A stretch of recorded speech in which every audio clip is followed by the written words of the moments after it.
Good morning, dear student. I am Silpa Verma, teacher from Vimla Devi Public School. I am studying class 3rd, subject EVS. Today we revise one new chapter, chapter 21. Be a little careful. थोड़ा सावधान रहें. चलिए देखते हैं कि कौन कौन सी चीज़ों में हमें थोड़ा सावधान रहना होगा. Very often while playing or doing some work, we get hurt due to the carelessness. कई बार हम जब खेलते हैं या कुछ काम कर रहे हैं तो अपनी केयरलेसनेस में असावधानी है ना, अपना जब हम सावधानी नहीं रखते जिसके कारण हम क्या हो जाते हैं, हर्ट हो जाते हैं, हमें चोट लग जाती है. This accident can take place anywhere in the school or at home. और ये जो दुर्घटना है वो कहीं भी हो सकता है, या आपके स्कूल में हो सकता है या आपके घर में भी हो सकता है. You also may have hurt yourself sometimes or the other. और कई बार तो चोट किसी के कारण नहीं, अपने खुद के कारण भी हमें लग जाती है ना. हमें चोट लगने के पीछे रिस्पॉन्सिबिलिटी हमारी खुद की होती है. Can you recall the details about the accident which took place in your life. क्या आपको आपकी ज़िंदगी में, लाइफ में आपको ऐसे एक्सीडेंट, दुर्घटना याद है जिसके कारण आपको खुद को चोट लगी हो या आपने खुद को चोट पहुंचाया हो. When did you get hurt. आपको चोट कब लगी थी. with the help of the blade to sharp a pencil.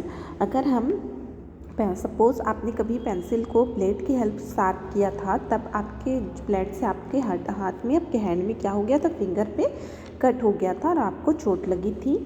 Where did you hurt yourself. आपने अपने आप को कब कब हर्ट किया है, खुद से, मतलब बिना किसी रिस्पॉन्सिबिलिटी के, बिना किसी और के आपने खुद से ही आपने अपने आप को हर्ट किया हो, या आप जो भी आपको चोट लगी हो उसका रीज़न आप हो, तो उसका रीज़न हो सकता है राइडिंग अ साइकिल. जब आप साइकिल चला रहे हैं ना, साइकिल के चलाते हुए आप गिर गए तो रिस्पॉन्सिबिलिटी किसकी होगी, आपकी होगी, क्योंकि आपने खुद ही अपने आप को हर्ट किया है. वाइल प्लेइंग, कई बार खेलते हुए हम गिर जाते हैं. रनिंग, कई बार दौड़ रहे हैं और गिर गए, तो इन सब के पीछे हम खुद को ही हर्ट कर लेते हैं. How did you get hurt. आपको चोट कैसे लग गई है. While playing, run and fall. खेलते टाइम हमें चोट लग सकती है, हमें हमारे पैर में सपोज चोट लग गई है, दौड़ रहे हैं और गिर गए तो हमारे घुटनों में चोट लग गई है. तो ऐसे बहुत से टाइम होते हैं जिस टाइम पे हम खुद को चोट लगा लेते हैं. What did you do when you got hurt.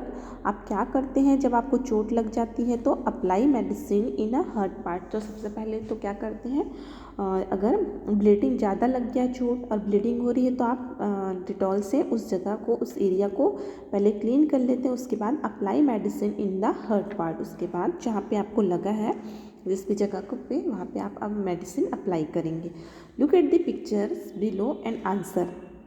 First pic में क्या हो रहा है, जो बच्चा है वो पेंसिल को शार्पनर से शार्प कर रहा है. सेकंड पिक में with the help of the blade they sharp their pencil, है ना. फर्स्ट पिक में शार्पनर के हेल्प से शार्प कर रहे हैं और सेकंड पिक में अब ब्लेड के हेल्प से पेंसिल को शार्प करने की कोशिश कर रहे हैं. How should you like to sharpen your pencil. अगर आपको ये दो चीज़ें दी गई हैं, फर्स्ट में शार्पनर, सेकंड में ब्लेड, तो आप अपने पेंसिल को शार्प करने के लिए कौन सा टेक्निक अप्लाई करेंगे. शार्पनर, विद द शार्पनर ना, क्योंकि शार्पनर से पेंसिल को शार्प करना ज़्यादा केयरफुल रहेगा. इसमें आपको कहीं किसी भी टाइप से हर्ट नहीं करेंगे. Why it is a safe and sharp, it is a safe to sharp a pencil. आप शार्पनर का ही यूज़ क्यों करेंगे, ब्लेड का यूज़ क्यों नहीं करेंगे, क्योंकि शार्पनर से पेंसिल को शार्प करना ज़्यादा सुरक्षित है, सेफ है. If you want to fly a kite whose place would you take. अगर आप पतंग उड़ाना चाहते हैं तो कौन सा, पतंग उड़ाने के लिए कौन सा जो एरिया है उसको चूज़ करेंगे. यहाँ पे फर्स्ट आप पिक देख लीजिए, है ना. यहाँ पे आपको 2 पिक शो हो रहा है. फर्स्ट पिक जिसके रूप पे बाउंड्री नहीं है, सेकंड पिक जिसमें रूप पे, छत पे बाउंड्री है. ठीक है, तो क्वेश्चन क्या कह रहा है, क्वेश्चन आपसे कह रहा है if you want to fly a kite whose place would you take, अगर आप पतंग उड़ाना चाहते हैं तो कैसे प्लेस पे पतंग उड़ाएंगे, कहाँ पे जाके पतंग उड़ाएंगे, इन बाउंड्री ऑफ द रूफ, है ना, क्योंकि जहाँ पे जिस छत पे बाउंड्री होगा हम उसी छत पे पतंग उड़ाएंगे। वाई, क्यों, it is safe and don't a fear of falling, क्योंकि जहाँ पे बाउंड्री वाली छत पे आप सुरक्षित भी होंगे और आपको गिरने का डर भी नहीं रहेगा। Here look at the picture, two picture, first peak without boundary roof and second peak boundary of the roof, है ना। तो हम कौन सा जो रूफ है वो कौन सा जो प्लेस है उसको अप्लाई करेंगे, लेंगे जहाँ खड़े होकर पतंग उड़ाएंगे जिस पे बाउंड्री हो, क्योंकि ये हमारे लिए सेफ भी है और हमें गिरने का डर भी नहीं होगा। If you were a thrown a banana skin after eating whose example would you follow, आपको दो एग्जाम्पल दिया गया है। सपोज़ आप बनाना खा रहे हैं, बनाना खाने के बाद जो उसका स्किन है, बनाना का पिल है ना, छिलका है, क्या उसे आप ऐसे ही खा के कहीं भी थ्रो कर देंगे या उसे डस्टबिन में डालेंगे। तो क्वेश्चन आपको कह रहा है if you were to throw a banana skin after eating, खाने के बाद आपको केले के छिलके को फेंकना है, तो whose example would you follow, तो आपके कौन सा एग्जाम्पल फॉलो करेंगे, क्या बनाना स्किन को कहीं भी फेंक देंगे या बनाना स्किन को आप डस्टबिन में डालेंगे।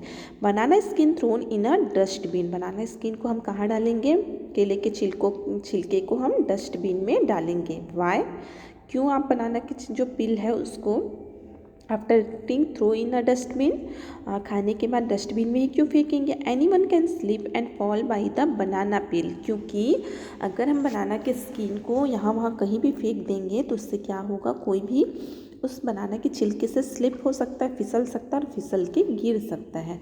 Show we see that little laziness heads or carelessness on our part of or others cause to lots of problem, तो हमने देखा कि थोड़ा सा जो आलसीपन है या केयरलेसनेस है और असावधानी है अगर बरते तो इससे क्या है, हम खुद को भी और साथ ही दूसरों को बहुत बड़े प्रॉब्लम में डाल सकते हैं।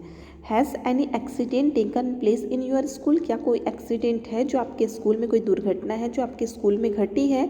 इफ़ यस, यदि हाँ, then mark tick and if no mark right, अगर यहाँ आगे कुछ एक्सीडेंट दिया गया है जो हमारे स्कूल में हो सकता है, यदि ये ऐसा एक्सीडेंट स्कूल में हुआ होगा तो आप राइट टिक करिए और नहीं हुआ होगा तो रॉन्ग टिक कर दीजिए। Someone got hurt by throwing a chalk और डस्टर, क्या कोई चौक या डस्टर को फेंक कर मारने से हर्ट हुआ है। तो कभी कभी क्या होता है, बच्चे शैतानी करते हुए एक दूसरे को भी चौक या डस्टर से मारते हैं तो जिससे हर्ट हो जाते हैं। Someone was hurt by running on the playground, कोई बच्चा है जो खेलते हुए जो ग्राउंड में प्लेग्राउंड में खेल के मैदान में दौड़ते हुए गिर गया है, तो क्या वो हर्ट हुआ है। यस, कई बार ये ऐसा हो जाता है। Someone got hurt while climbing up and down the staircase, आप तब क्या करते हैं, जब भी आप आते हैं तो सीढ़ियों में दौड़ते हुए चढ़ते हैं और कई बार दौड़ते हुए उतरते हैं तो गिर भी जाते हैं ना, तो इससे भी हर्ट हो जाता है। Some got hurt due to the broken glass, ये क्रॉस होगा क्योंकि ब्रोकन ग्लास का यूज़ आप करेंगे क्यों, क्योंकि आप वाटर बॉटल का यूज़ करते हैं, है ना, तो इससे आपको किसी को हर्ट नहीं होता स्कूल में। Somebody got hurt by falling off the cycle, ये पॉसिबल है। अगर आप साइकिल से आ रहे हैं, आप साइकिल केयरलेसनेस से राइड करेंगे और सावधानीपूर्वक चलाएंगे तो आप गिरेंगे भी और आपको चोट भी लगेगी। वी कांट प्रिडिक्ट एक्सीडेंट, हम एक्सीडेंट होने वाला है या यहाँ पे आप गिरने वाले हैं, सीढ़ी से गिरने वाले हैं, साइकिल से गिरने वाले हैं, इन सब की भविष्यवाणी नहीं कर सकते हैं। Due to the accident we get hurt and cause of pain, जब भी एक्सीडेंट होता है, कोई दुर्घटना होती है तो उससे हम हर्ट होते हैं, हमें चोट भी पहुंचती है और उस चोट से हमें दर्द भी होता है। इट में ऑल्सो केस ब्लीडिंग, और कई बार तो चोट इतनी ज़्यादा हो जाती है कि उस चोट से खून भी आने लगता है। So we should not be careless while doing work or while playing, इसलिए हमें कभी भी केयरलेस नहीं होना चाहिए कोई भी काम करते समय या खेलते समय, है ना। जब भी आप खेल रहे हैं, कोई भी काम कर रहे हैं तो आपको सावधानीपूर्वक ही करना चाहिए। By being a careless and not following the rules of safety serious accident में ऑकर। और साथ ही साथ जब हम केयरलेस होके जो सेफ्टी रूल है, सुरक्षा के जो रूल्स हैं, जो नियम है, उसे फॉलो नहीं करते तो इससे भी क्या होता है, बहुत ही सीरियस एक्सीडेंट भी हो सकता है। ठीक है, okay, that is enough for today. Next we done in our next class.